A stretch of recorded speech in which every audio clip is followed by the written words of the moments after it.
Everybody once more. I will speak English. It's a pity I don't speak Latvian.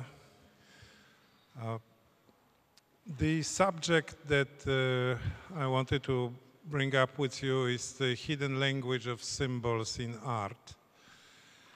And I would start it from my fascination of Peter Bruegel, because last 4 years of my life I spent with his paintings and with him. I very much have a sense that people do not die. Bruegel has gone physically from our world 450 years ago, but I can assure you that I heard his voice in my ear. I really had a sense that he speaks to me. I mean, obviously through his work, but there were moments in the production of the film based on his one painting that I was very much aware that he's so strongly alive. The various layers and levels of understanding Bruegel. First fascination I had with his paintings when I was a very young schoolboy, and I had an uncle who during the Second World War was wounded in Italy, and he got into a hospital, and the Italian lady, a Red Cross volunteer, took care of him, and they married. There was a big love affair between them. They married, and my uncle stayed in Milan, and he was a music historian, and he wrote reviews from La Scala to Corriere della Sera. Also, he wrote 3 very famous biographies of Italian composers, of Bellini, Puccini, and Cellini. So, why I'm talking about him? Because he was also teaching in Venezia, in the conservatorium in Venice, and we were the poor family in Poland, in Katowice.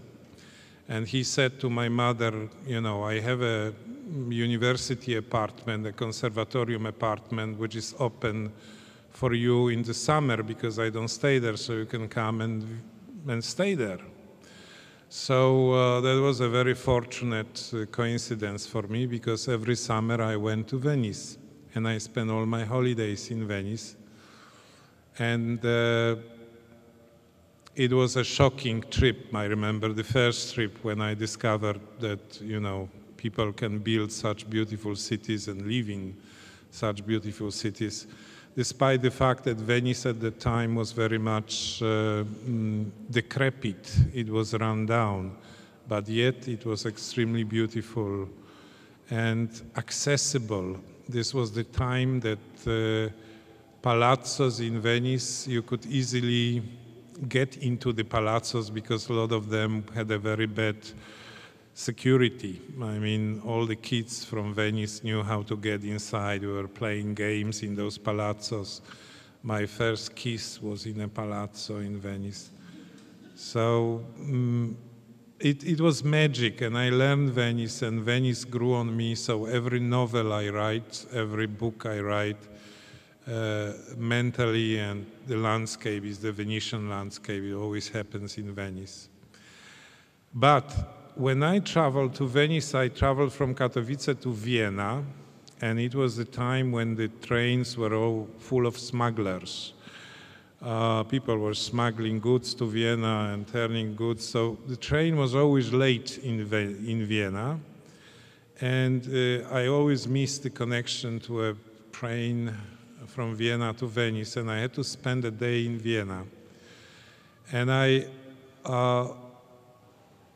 I just ventured into the Kunsthistorische Museum in Vienna, and there I met Bruegel. There is this room number 10, which has the most famous Bruegel paintings.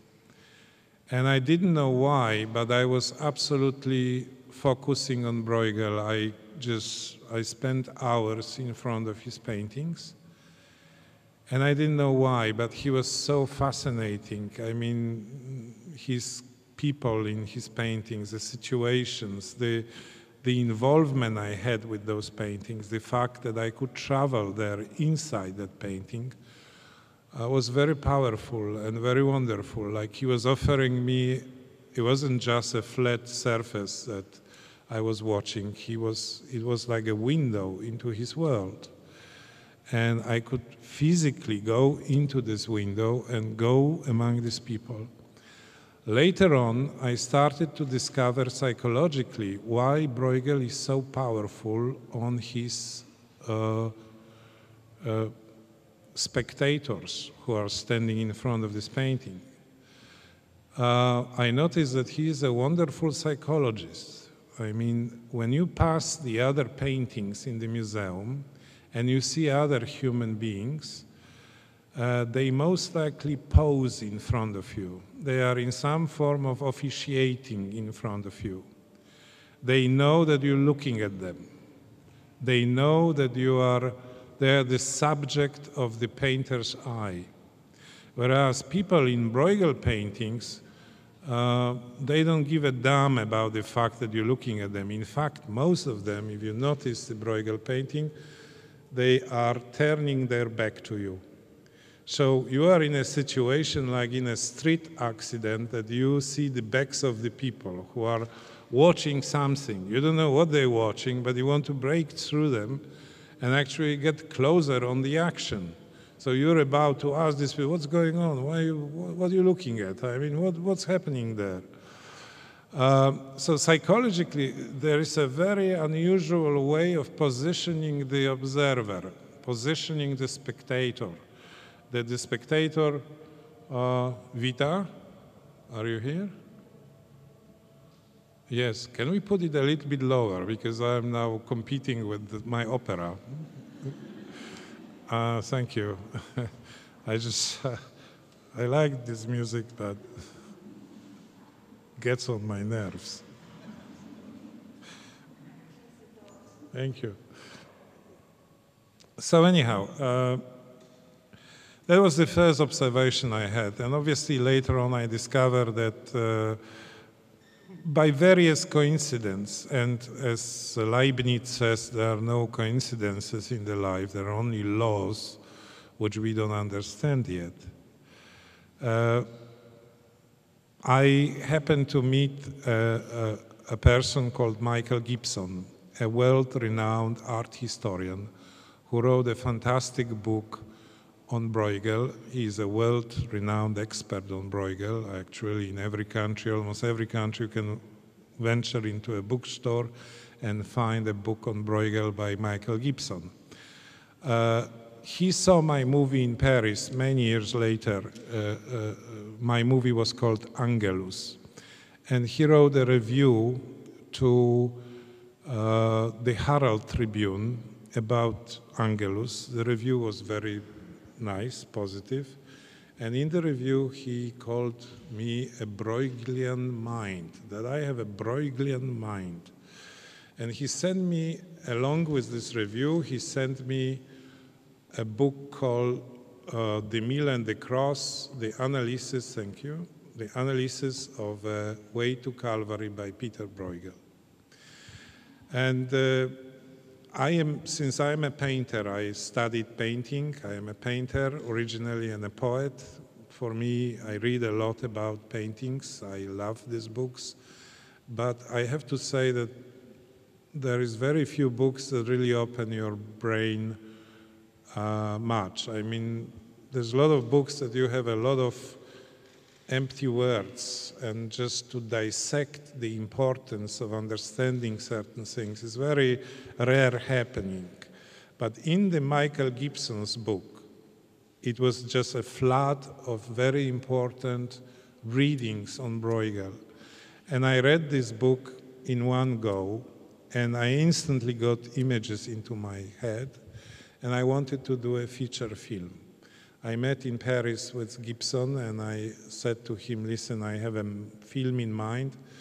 And he said, you must be crazy. Nobody does a film based on an art historian analysis. And I said, well, that's the reason why I really want to do it. And he scratched his head and he said, well, real gentlemen do the impossible, so let's try. And therefore we started to work on the Bruegel project, which, as I said, ate 4 years of my life. And here I want to tell you about certain discoveries about Bruegel language. First of all, I understood that we have 500 characters to present in the movie. And I envisaged this film that there is a certain scene in the middle of the film where all the 500 characters are together, like in a Bruegel space, and they all dress up in costumes. And my effort was going like, how am I going to gather 500 people in one place in costumes? And obviously, it meant that we have to build 500 costumes. So that's not an easy task to do the 500 costumes. Furthermore, I wanted to build costumes which are original, which costumes that look like Bruegel costumes.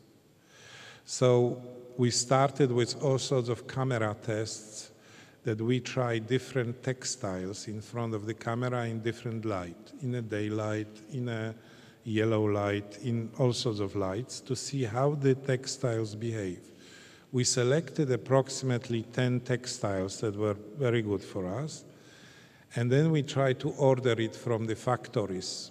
And it turned out that we don't have the colors that were on Bruegel, because the colors in our textiles now are produced in a chemical way, whereas the textiles that were in Bruegel times, they were produced by hand dyeing and mostly vegetable dyes. So we started a little manufacture, and the costume department did all sorts of cooking. Usually we used onion skins of yellow, red, and green onion, and that produced the very beautiful hues for colors. So we washed the textiles in those contraptions, and we got very nice colors. And also for the Spanish militia, we found that the beetroot, the burak, the beetroot gave a fantastic red color. So this is how we started to do it. Then at that time I saw a very expensive German movie about a woman pope from Middle Ages, and I hated the fact that whenever I saw a close-up of the costume, I saw a perfect seam, a perfect fabric seam. And I knew that at that time everything was handmade. There was not a perfect fabric seam. So the idea was that we will do the costumes by hand. So we found around 40 peasant countryside costume makers, and those ladies did by hand all 500 costumes. So the process took us a year, but this wasn't that difficult. The biggest difficulty was to find a landscape that Bruegel has presented in his painting. If you look at his landscape, it's a little bit like a hill, and there is a rock in the middle of this landscape. And there is a place in Poland close to Krakow called Jura, which we thought this will find a very similar landscape, and we did. We found very similar landscape. I got 3 buses of school children. We dressed them in costumes, and I tried to position as a test these young people in the position of Bruegel characters from The Way to Calvary. And we did it, I shot it, and then I looked at it in the cinema, and I was totally depressed because it didn't look at all like Bruegel.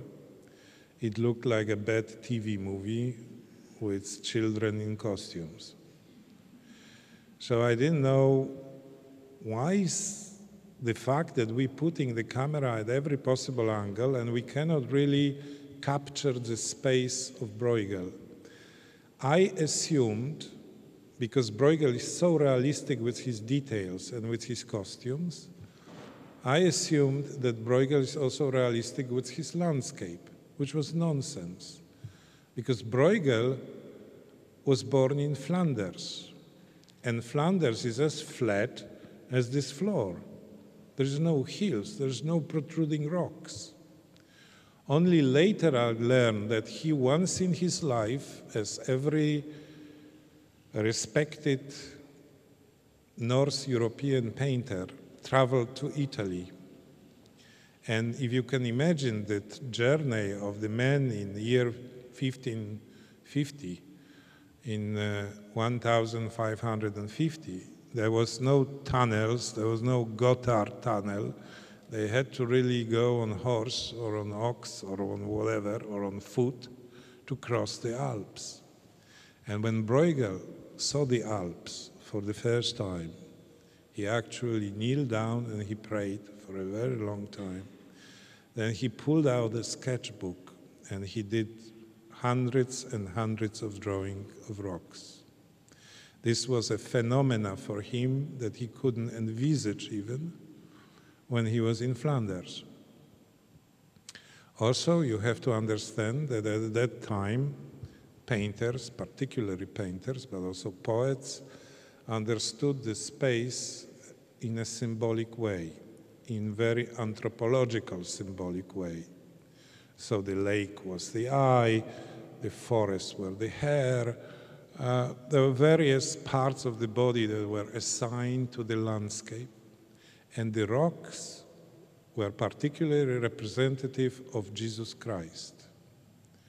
The rocks were considered the body of Christ, the Corpus Christi, because the cuts and the breaks in the rocks were considered to be the wounds. So when Leonardo painted his Madonna among the rocks, it doesn't mean that Leonardo has chosen the rocks as an interesting landscape. He wasn't a fashion photographer who was putting his model in a nice, crazy background or dramatic background. He projected the future into this young Christ, baby Christ. The future, you'll be the rock. You'll be the rock because you'll be the base for the church, but also your body will be cut and bruised like a face of rock.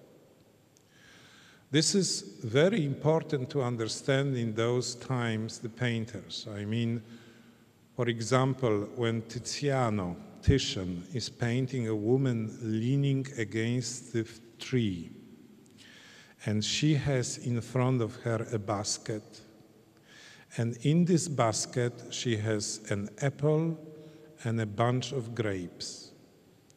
That is not a painting of a picnic of a nice young lady. This is the whole story of Christianity. This is an Old and New Testament in one. Obviously, the woman that leans against the tree is Mary. The tree has various meanings, but obviously it will be the tree that we had the fruit from, that the Adam and Eve, they sinned, and also the tree from which the cross was built and Jesus Christ was crucified. And in the basket, on the grass, in front of her, is the apple, which means the original sin, and the grapes mean the wine, the blood of Christ that washed out the original sin. So that kind of thinking was very common and very popular, and if you walk around the old paintings in the museum, you have to read that code. You have to read this Leonardo code, but it's quite different than what Dan Brown is proposing for us. I mean, these people built their visions in many, many layers. And obviously one of the most obvious layers up front was the Christian layer, the understanding of the God. Basically, the artists were very much religious, and they treated their work as a kind of a contact with the powers above. So one of the first layers to read is this Christian symbolism layers. And there are various others, and I'll get to it. But let me get back to my work on Bruegel, to my depression after seeing this tryout in the real landscape. I consider Bruegel to be a Renaissance artist. He is actually coming at the bloom of Renaissance, the high Renaissance. So the Renaissance artist discovered the perspective, and the perfect instrument for the perspective is the camera lens. The camera lens produces the perspective, which is ideal Renaissance perspective, a single point of view, and the lines are joining at the end. I mean, it's perfect perspective lines. Yet, it didn't work at all. It didn't work at all with the camera. So I got a very good reproduction from Kunsthistorische Museum, and I painted out all the people from this reproduction, and I look at the landscape of Bruegel, and my eyes started to go like they couldn't focus, like there was a very strange difficulty in focusing. So we analyzed it with a computer, and we discovered that Bruegel didn't paint a singular perspective, but he painted various perspectives at the same time, but I would call it 7 main ones. There were 7 perspectives in his one painting, and those perspectives were contradictory. They were from above, from below, from the right, from the left at the same time. So Bruegel, 450 years ago, was further than the Cubists in terms of the space. It was unbelievable for us what the computer discovered when we ran the perspectives, and we discovered that. So in other words, if somebody knows geometry, it's a difference between the Euclides geometry and the Riemann geometry, where the space is bent and shaped in various forms. So Bruegel was like doing this, and then we started to think, why is he bending the space so much? What is his goal? And the first idea that came to our mind was that Bruegel, building an enormous painting with 500 people in it, he obviously assembled it from various sketches, because this was the man who was walking about with his sketchbook and producing hundreds and hundreds of drawings. So in order to produce his biggest painting, he obviously attached together various sketches, and those sketches were from different angles. But then we discovered that this is not the case, that this is the case in every canvas in Bruegel, that he bends the space. And the reason for that is that Bruegel is building a physiological perspective, which is our human perspective. It's quite different than the perspective of Renaissance, because the perspective of Renaissance is a dead perspective, the same dead perspective or mineral perspective as the eye of the camera. The eye of the camera, or Renaissance perspective, is a single point of view, and it's an unblinking, unmoving point of view. Whereas our eyes produce completely different sense of perspective. First of all, our view is stereoscopic. We have 2 eyes, and therefore there are 2 perspectives. And through the 2 perspectives, we can actually measure the depths of the field. Second of all, it involves mainly our brain. And that's the catch. It means that the brain produces the image, and the neurology that is now considering what is the sense of seeing for human beings knows that we don't look eye up brain, but brain down eye. There is a very strange thing to understand, but how it happens? Well, the eye is an instrument that the first and foremost task is to produce security for us. So this is our CIA and FBI, our eyes. So the first function of the eye when we enter a new space is to very quickly read this space. And the eye does a number of very fast movements across, along, from up to down. And all these quick movements of the eye go to the brain, and there is a part of the brain that assembles a general image and sends a message, it's safe. That's the first function of the brain. The second function is, where is my place in that space? Where should I go to feel comfortable, to feel safe?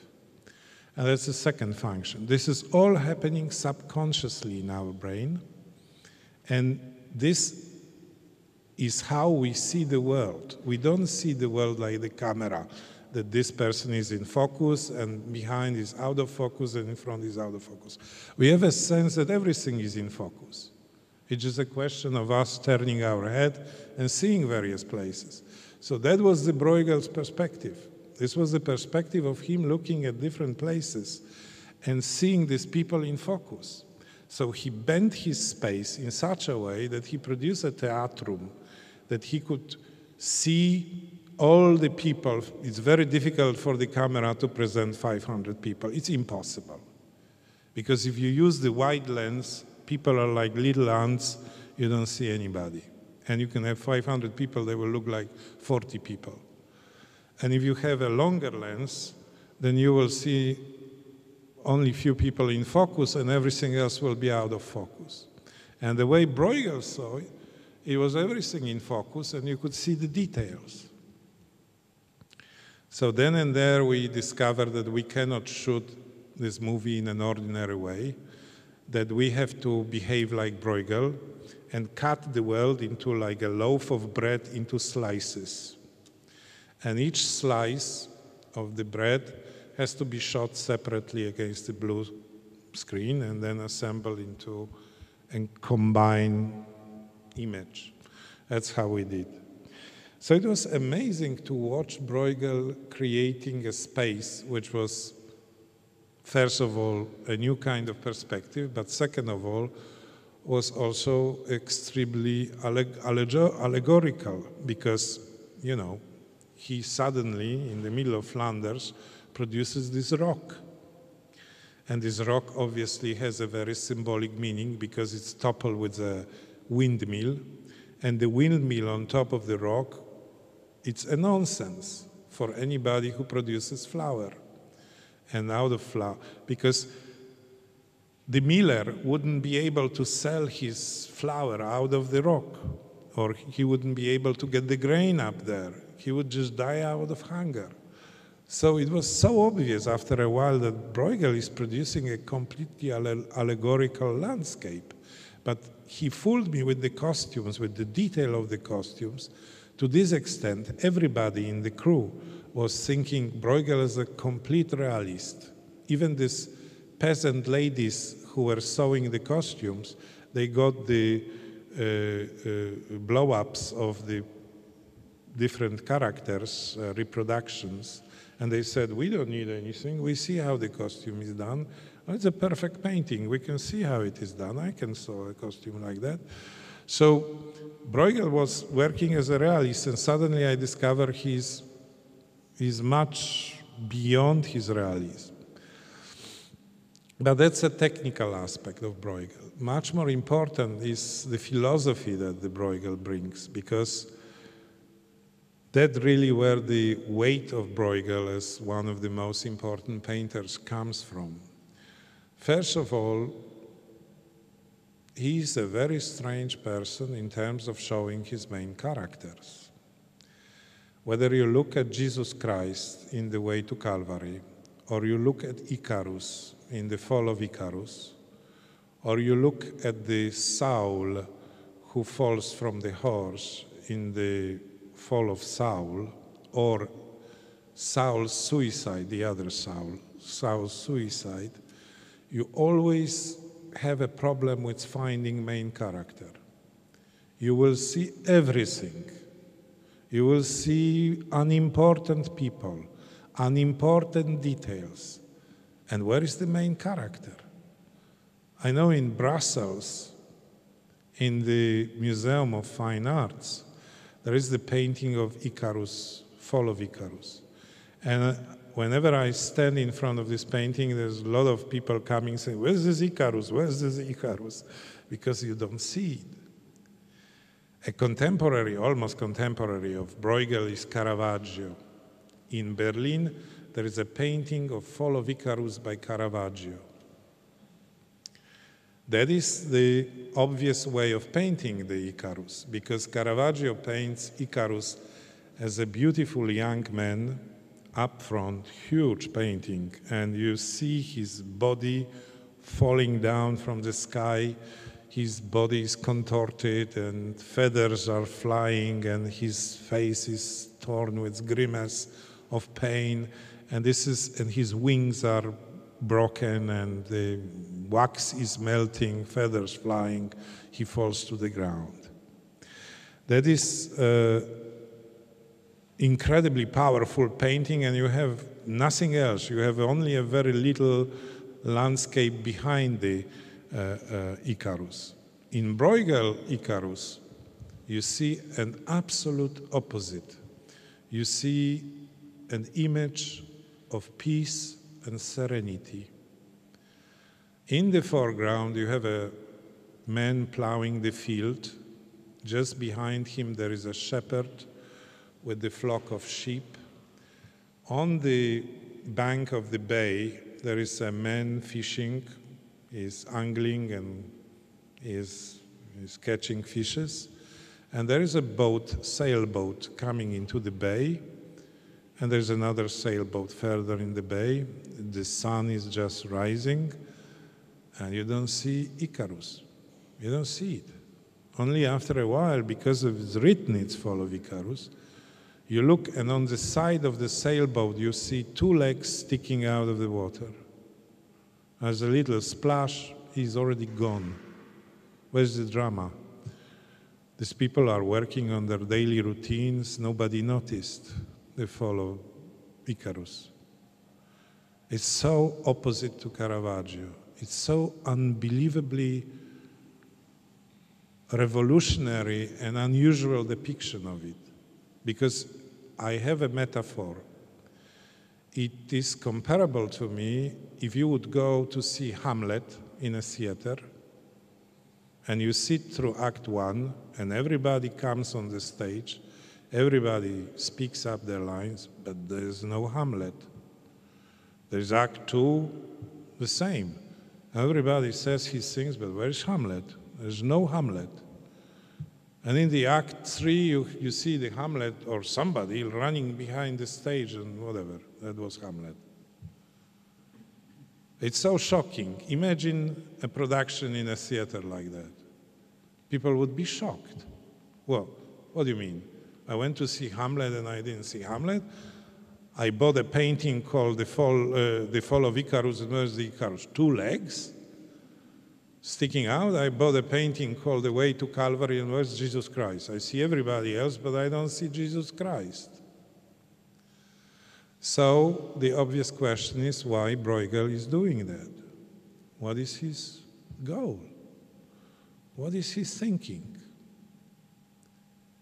And there are various layers of understanding that. The first and obvious is that he says, when an important thing happens, nobody notices it.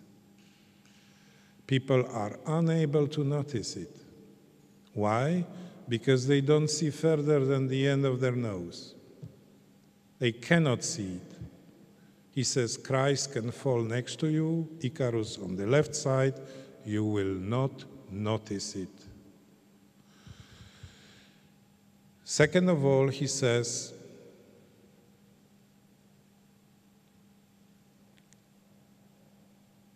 something very also kind of strange. He says, all these important events are usually happening in the margin of life. their marginal experiences. You know, in the times of the Christ's death, the center of attention for the media would be Rome, Roma. That would be the absolute center. And every camera would be turning on Caesar Tiberius. Nobody would notice that in provincial Jerusalem was a Christ falling down under the cross. There were so many young people who were crucified at that time, or who claimed or prophesied or claimed that there were prophets. He was one of them. Nobody noticed. The fall of Saul during his battle out of the horse, because he was stricken by God, by the lightning of God, and then he understood his mistake and he became Saint Paul. That's another story that happens like in the crowd of other events. So this is incredible, because Bruegel says, look, these people, when these things were happening, were not even noticed. These people were in deep provinces. They were not in Rome. They were not in the centers, in the New Yorks of the day. They were far away. Yet, we know about them. Yet, they are the salt of earth. They are the salt of our civilization. Whether we like it or not, they're the main characters. How come? What a miracle could happen that these people somehow were brought out of oblivion and into the foreground. What forces manipulate these events? It's very strange how things are really happening. Not the pomp and circumstances, not the official oomph, but things that happen in the background that are unnoticeable tend to be the most important. Also, and obviously in his take, this is a very positive, optimistic message. There is another aspect of that message which says, look, he says to us, look at my characters. By American standards, they're all losers. They all lost. Look at the Christ. He's lying down. The weight of the cross has put him down. In a few minutes, or he'll be dead. That's it. Look at the Icarus. He's gone. By now, he broke his neck. He's underwater. He's gone. He's dead. Everybody, every main character of his painting is down, lying down, defeated, is knocked down out of the material world. Yet, he says, look, his characters, they all are symbols of transcendency. They are all symbols of the up movement. That's another extremely positive thing that goes against the material side of reality. How can people be so down and yet be the winners? It's a very powerful message in Bruegel altogether. And obviously Bruegel, like the painters of his time, builds a very distinct set of symbols that are inbred to his painting. If we can run the disc, there is this gentleman who is helping me. I will try to explain some of the symbols that are in the Bruegel paintings.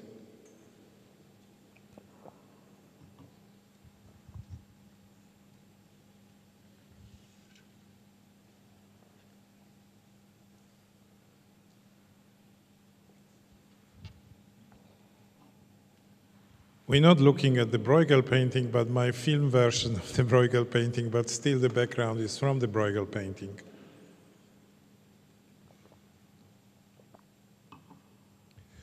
Well, there are various things that Bruegel has produced here. First of all, he made this axis mundi, which is the axis of the world, which is the rock. And the rock is support of the mill. And the windmill, which is there, is obviously a sense of church, because it has these wind sails which form the cross. And there's a miller, a very small character here, which you don't see here because it doesn't have the detail. You most likely will see it there. But this miller is obviously the powers above. This is the representation of the god. Why is it so?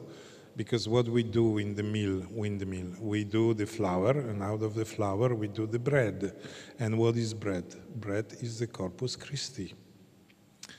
So down below this place, in the axis, I just moved it a little bit to the side, there is a man who sells bread.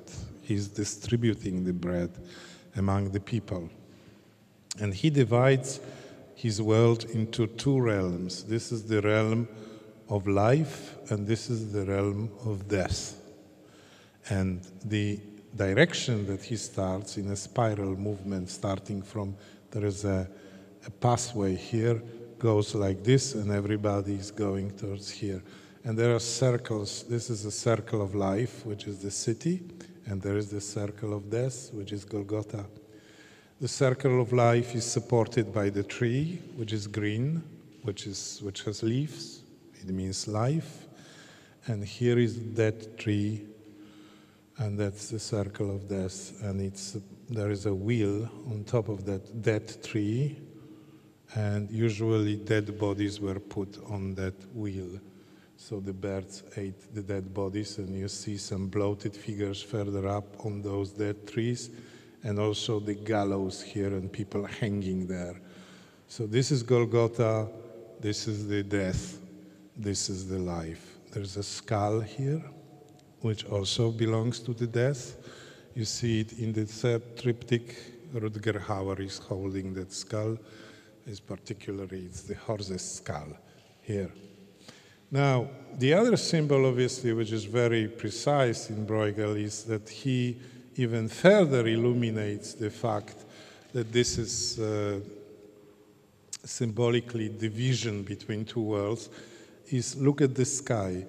The sky on the left is bright, and it's a good weather, but the sky on the right densifies, and it produces a darkness and ominous kind of a storm is coming.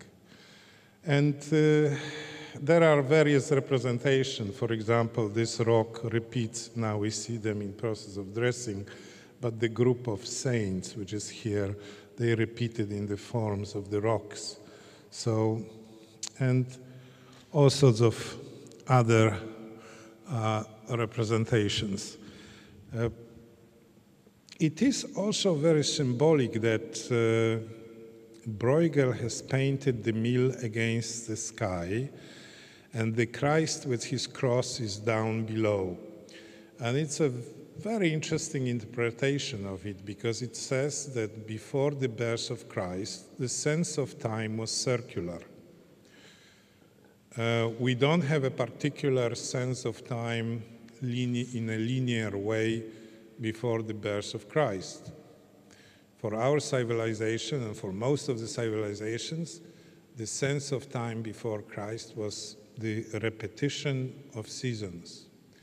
It had a circular aspect. It was the movement of heavens, the movement of sun and the movement of moon, and everything was in a circular way, whether it's Maya or whether it's Greek understanding of time, or whether it's Japan, which understood the time until 20, 30 years ago. There was not counting of the time in Japan, but the time was counted from the moment that the emperor was starting his rule, that everybody was counting the time. In the 60s or 70s, early 70s of last century, there were a bunch of school teachers in Japan put to jail because they put a modern European dates on for the school children on the final year papers. And they were imprisoned for that, because this was a blasphemy, that the only time that was counted is the time of the emperor. So, and then we have a Christ, and so we have against the sky this cross which is moving in circles, let's say. We have this circular movement of the wind sail on top of the, and then under this is Christ carrying cross here. And hidden behind the people as all the main characters in Bruegel. And Bruegel says, okay, that's the end of the circular time, and that's the beginning of the linear time, which starts with this direction that goes there, and the linearity of the time going to the right. You have to understand that people in the past, they obviously didn't have television. They didn't have that many novels, actually very few. They usually had the Bible as the book.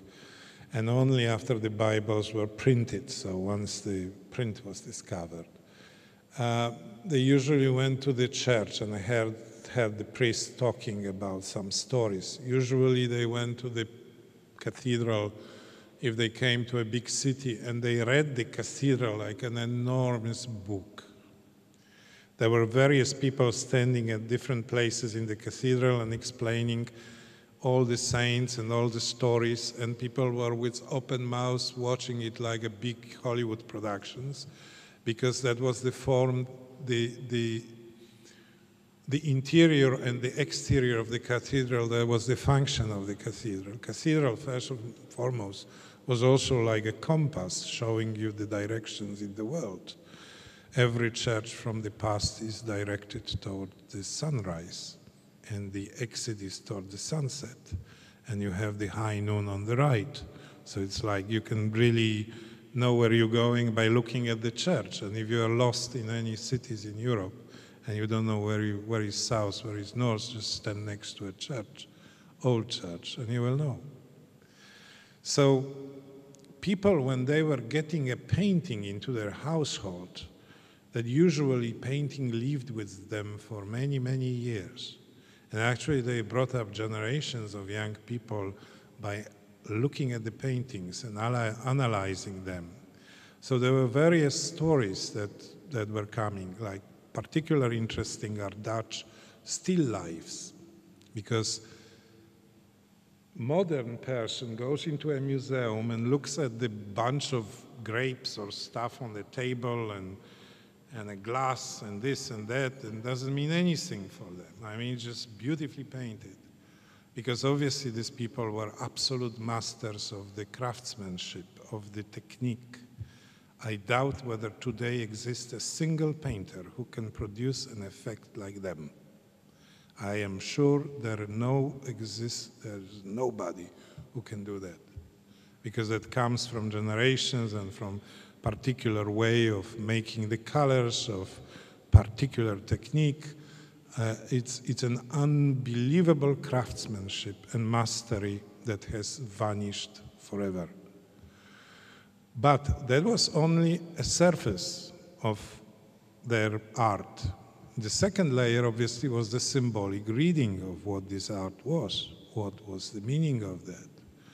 So, for example, if you have a painting like with the depiction of a chandelier and there is a candle in the chandelier, it's very important whether the candle is lit or is not, because chandelier stands for the Virgin Mary, and the candle stands for Christ. And the burnt candle is the transmutation of matter into the spirit, the wax into the fire. And if you have a Dutch still life and you have whatever you have on the table, it depends on the content, what you have. But first and foremost, there are various biblical or New Testament stories that you have in the allegorical, symbolic way. And if you have a skin of a lemon, that is the eternity. If you have a silver plate with an olive on top of this, this means the olive grove story of Christ. So usually, but not always, usually there's also a knife, which symbolizes the betrayal in the olive grove. If you have a piece of bread, it's Corpus Christi. If the bread is torn to bits, it's the death of Christ. If there's a wine glass like this with the wine, it means the blood of Christ, and so on and so forth. So whenever you look at the Dutch still life, you get a story which is basically coming from Judeo-Christian tradition. But also what is lost really for us nowadays is also the allegorical meaning of these paintings for the particular family, because not only they see the universal symbol of the allegory of Christianity, but they also see the allegory of the family. If there is a rotting apple or rotting pear, that most likely is a son of the family who lost money gambling or whatever, or is a drunk and is rotting. So watch out the family, because all the other apples or whatever will get rotten out of him. So there were these various layers of reading these things. I will show you. We can stop it. I can go into the screen.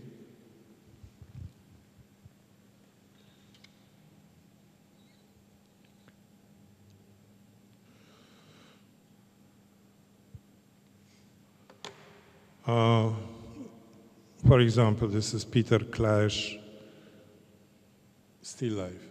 You see what I mean? There is an olive and a knife there.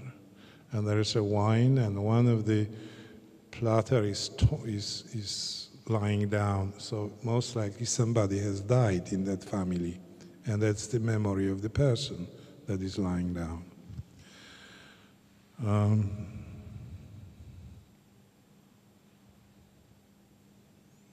That's another Hedda's still life. That's an interesting, because there are various symbols here. And let's travel through this.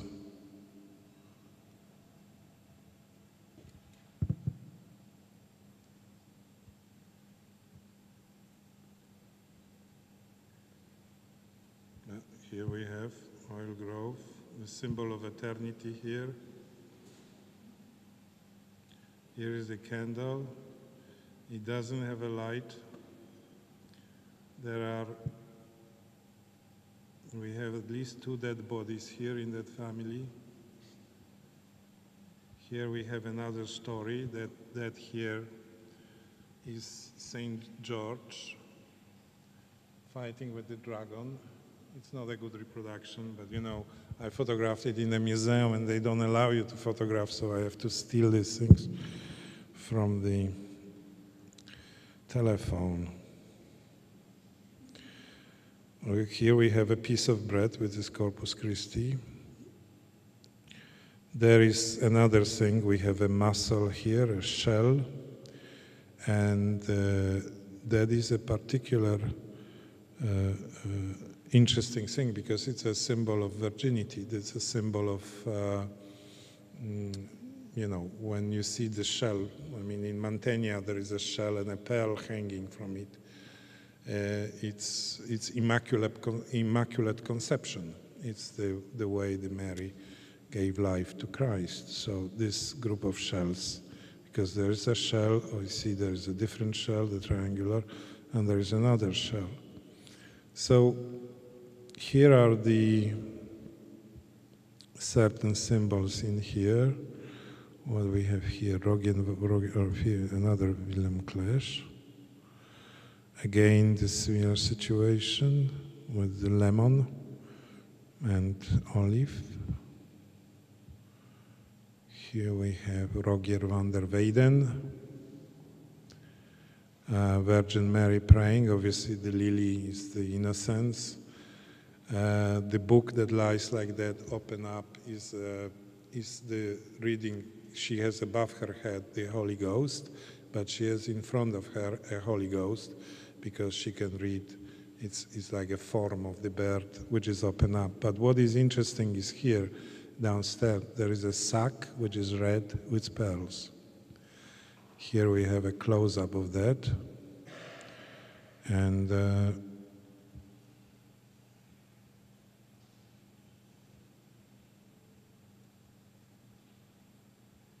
here it is.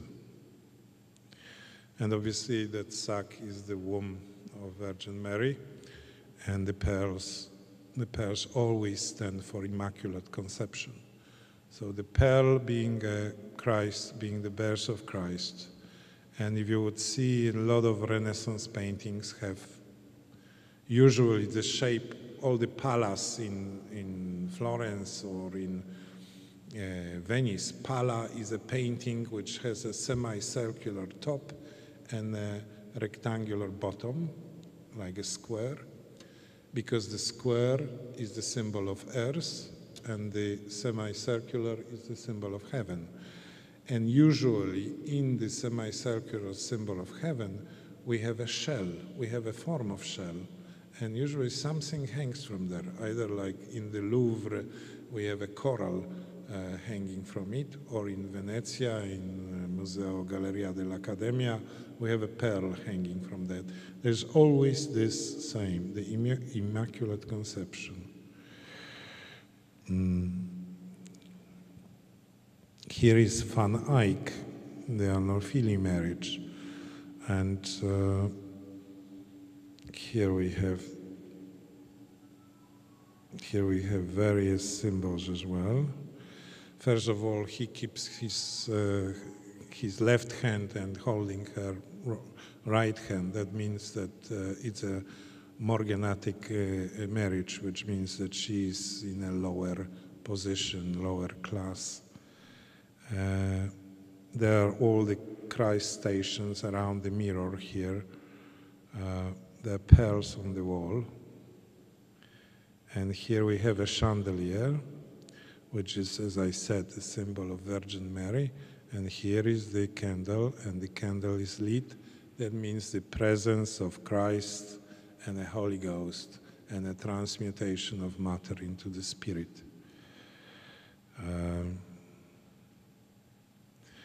What is interesting here at the bottom is that the shoes are taken off. We see the shoes here. That means the respect for the household. And the dog is at her foot. That means he's going to be faithful to his wife. Also, we see here that she has a certain kind of a belly. She looks like being pregnant. But the fact of the matter is she's not pregnant because they're just marrying. And the painter wouldn't paint them that they're marrying for the pregnancy. But it was a fashion of the time that the ladies, the pregnancy was, even now it is said that somebody is a blissed state or a blissful state when he's pregnant. Woman was considered the most beautiful when she was pregnant. So a lot of ladies were stuffing her bellies and actually were walking around like they're pregnant.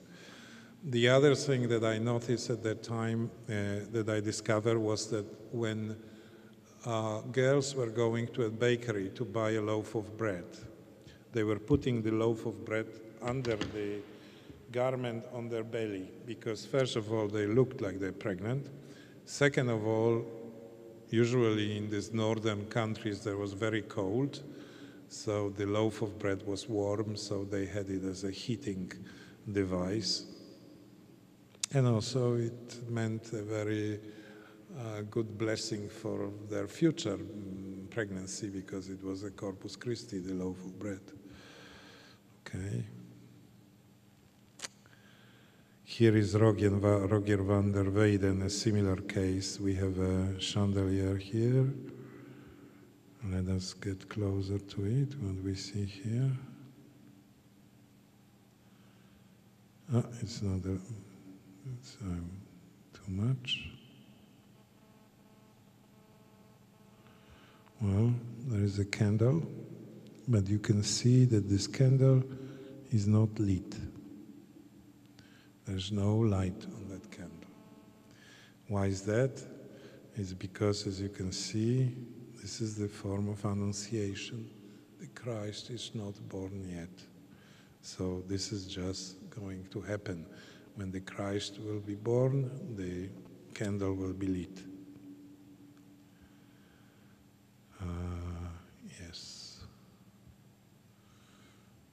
Here we have, oh, that's a very interesting narration. Gabriel Mezzo, this is in Washington.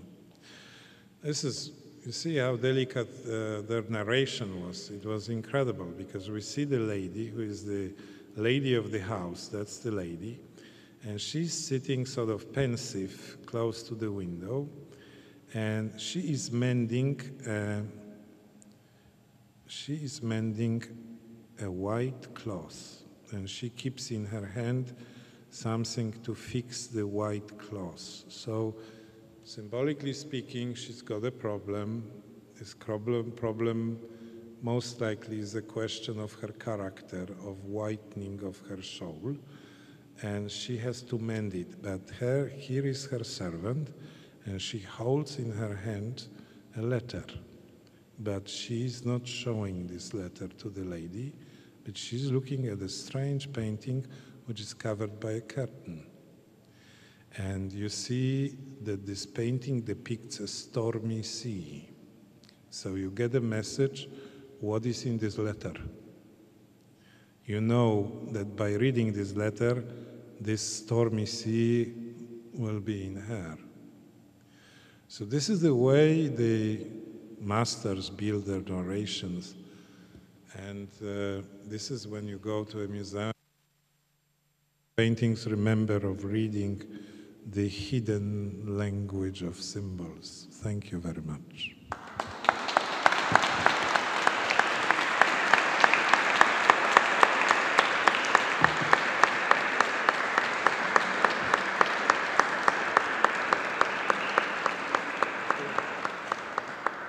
If you have any questions, I can ask, I can answer quickly. If you don't,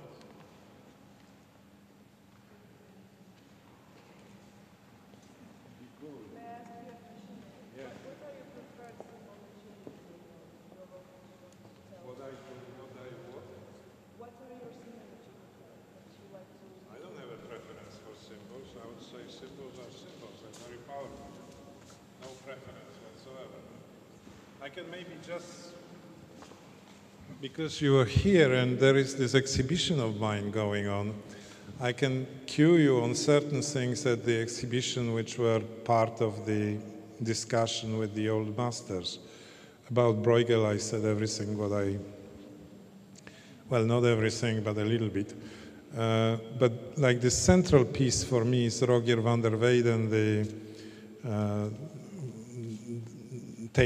Christ being taken from the cross, but next to it there is a painting by Lucas Cranach, which is the Spring of Youth. There is a painting in Berlin which shows old ladies going into the swimming pool, and they come from the other side of the swimming pool as beautiful young girls greeted by the young men. So this is, and in the middle of this pool in Cranach there is a column with an eros, and so this is how the youth comes back.